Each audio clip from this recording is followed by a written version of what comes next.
first off, I want you guys to tell me what the name of your band is. Silence and Solitude. Silence and Solitude. Okay. Yes. And what's the origin of that name? How'd you guys come up with that? You can probably handle this one. Yeah. You probably know the best. And it started off as a solo project. Okay. Just me programming, making music.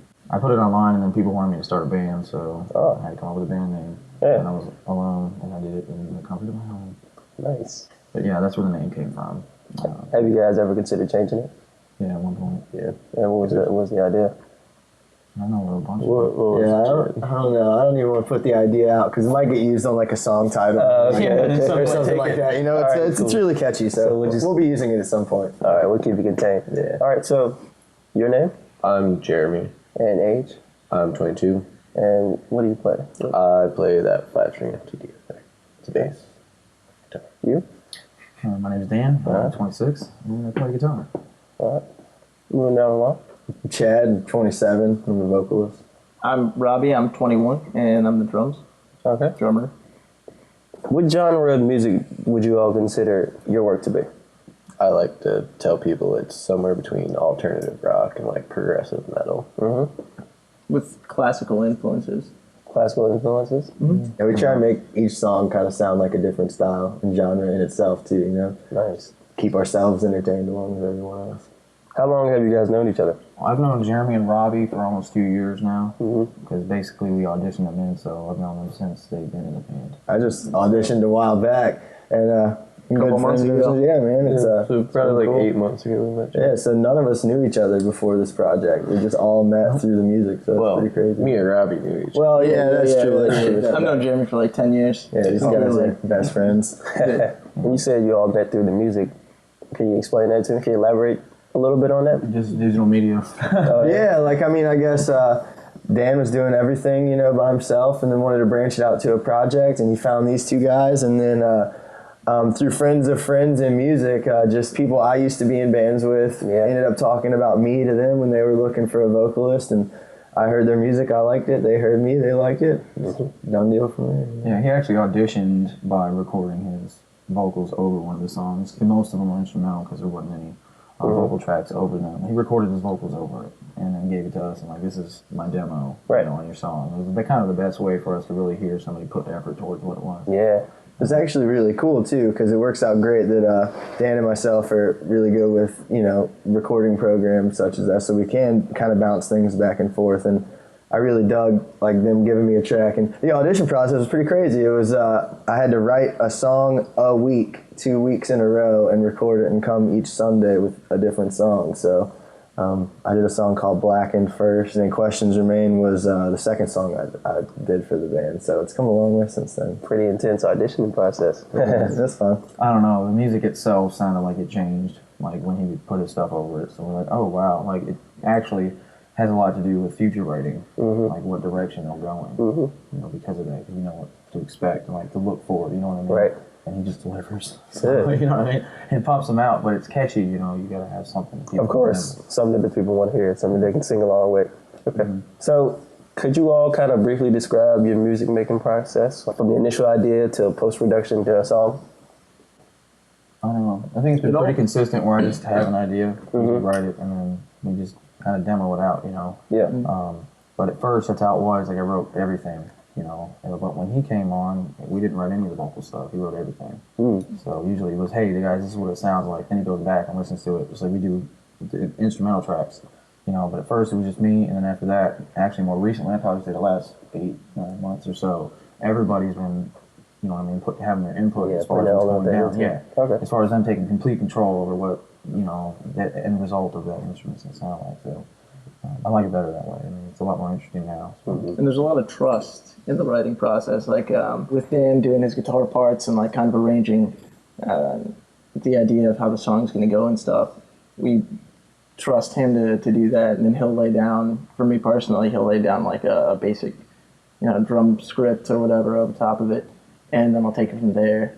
And then, you know, Jeremy learns, you know, works on his parts and stuff like that. I'll get up with Dan once he has a basic idea for a riff. We'll start playing with that, and we'll think about how we can go further into it and evolve it. To individualize like his parts and mine. There are some things we do play together, you know, that are pretty, I mean, they're intense, but they're not like overly extreme, but we still have to go back to that the simplicity, you know what I mean, of having a bass line and doing things like that. So that's where everybody's input is crucial, because whatever we lay out to that bass line, you know, it's like a foundation what he's singing. It's pretty awesome how everybody changes the tone of the song with each layer we add too. Like Dan will have, you know, his initial idea, and then he'll take it to these two guys, and then they'll change it when they put in their input, and then basically I get a somewhat finished version of the song, and I just go home and load it onto my personal studio just like he has, and I just listen to it over and over and over again until I have something, and then I record the whole thing and then just hand it back to them and say, here we go, guys. And we'll adjust what we need to what he wrote if we really like a part. Right. You know what I mean? Like with the song we just recently completed, which was Questions Remain, that happened.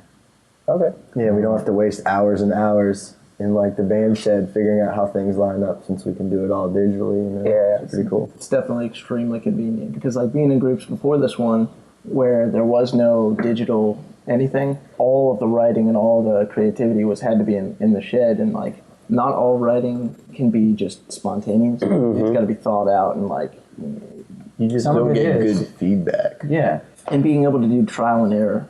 Like immediately, putting everything right into the mix and seeing how it sounds along with everything, taking everything to kind of the next level. Yeah, and then being able to pick apart at it. Yeah, okay. Yeah. What do you guys' rehearsals generally like? Do you all like have a set time, like a schedule, or do you kind of just spontaneously like, I feel like getting in there and knocking out some tunes? We have scheduled practices on Tuesdays, Thursdays, and Sundays, but Chad can only make it out to the Sunday practices. Also, Tuesday and Thursday would be when either me and Robbie get up with Dan and we work on some new parts or a new song or whatever we want to do. Okay. Or me and Jeremy jam, or either one of us meet up, you know, just kind of try to make it 3 days a week, basically. Yeah. It's pretty awesome too, so they can get their stuff tight during the week, and then by that Sunday I've got my stuff worked out and hopefully some new tunes written and a little bit further going. Like now we're starting to work on Consider the Sinners is I guess the working title on this next one, and it's cool to come in and everybody be prepared on that Sunday. You know what I mean? And that's the benefit of being a group prior to having a vocalist and not having the vocalist come on at the same time, because you know you have a lot more to work with. It's actually really awesome, because my goal actually, as weird as it sounds, is to say a song behind these guys. So they're writing a song, right? And then when they're done and they're working on the next song, they're giving me the finalized copy of the previous song, and I'm writing all my vocals and my lyrics and my story wherever I want to take it while they're working on the next song. So you're essentially somewhat of the finishing touch. Yeah, we do it layers. He does everything first, and these guys knock out what they want to do in their style and they figure it out, and then I knock out my thing, and then, you know, we go. Want to change something after. We don't go back to it and be like, okay, well, he's doing this here, so we need to change this part and do tweak it a little bit. It's too busy or something for what he's singing. Ultimately, to have the best product. Yeah, and I rewrite my vocals pretty frequently, too. But instead of being stuck on one song, that's why. You know, when the rehearsals, it's what have we done? You know, and then when we come in to rehearse, then it's, okay, we've done this so far, let's work it. And then after we're done, like, no, change this, or, oh, yeah, that's great. I like that. So what's been your guys' biggest challenge as a band? How'd you get over it? The biggest challenge. Well, there's like two parts to there's two lives of the band that happened. You know, there was one before he came on, and then when he came on, I mean, there really haven't been too many challenges since he's gotten here, other than the music video, you know, and trying to get that and everything right. But before that, it was just band member issues and, you know, lineups and stuff, like trying to figure out who's fit for it and who's going to do it. So, but once that got sorted out, which took a while, it swallowed up a lot of our time we could have spent, you know, doing shows and, you know, actually getting out there and playing. And it was kind of depressing, but, you know, now we're finally out of that. You know, we're going in a totally different direction, and so far it's been flawless. Like everything's just kind of going. That's good. So what are you guys' near future plans? We're really trying to get on stage. You know, we miss it. Going up there, but you know, we gotta be patient because I don't want to go out there and embarrass ourselves. How can people gain access to you all's music? Well, we have plenty of links online. Okay. You know, we have Facebook, Instagram, Twitter. Facebook / Silence in Solitude. That doesn't have the music on it, but you know. It's got links on everything. I guess the best way would be the Reverb Nation. It's reverbnation.com / Silence in Solitude. Pretty easy. You know, it's got a demo of Blackened on it right now. The first demo I actually did to, you know, my audition. Actually. So that's, you can hear that on the Reverb Nation page. And I'm still proud of that. You know, it sounds really good. I'm sure all of us are. we're gonna mix that one next and get a final version of do that. all the recordings and everything and make it, you know, because we've gone back. Those are just demos, you know. We didn't spend a whole bunch of time trying to mix them down and all that. You know, we just want to hear it. But now it's different. So we'll get them all mixed down and mastered. We'll get the next one. So this one, that'll have it too, but it'll sound more fresh because we got them here now. It'll all sound like it's in the same room, you know, and yeah, sound like better. Before you guys get out of here, is there anyone you might want to shout out from an emotional standpoint they backed you, or financially? Just anyone you want to shout out at all? All these guys.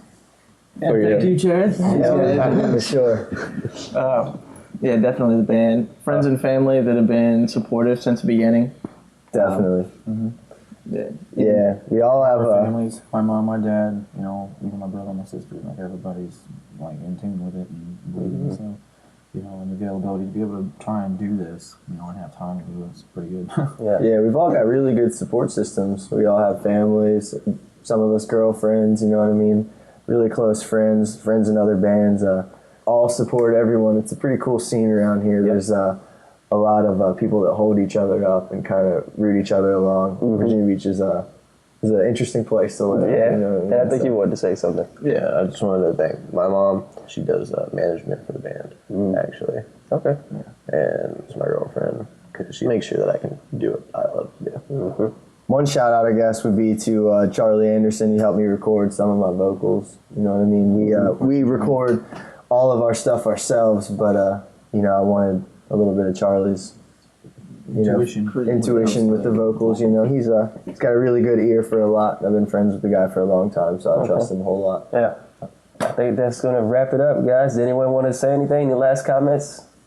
Appreciate it. Well, it was a pleasure seeing you all, man.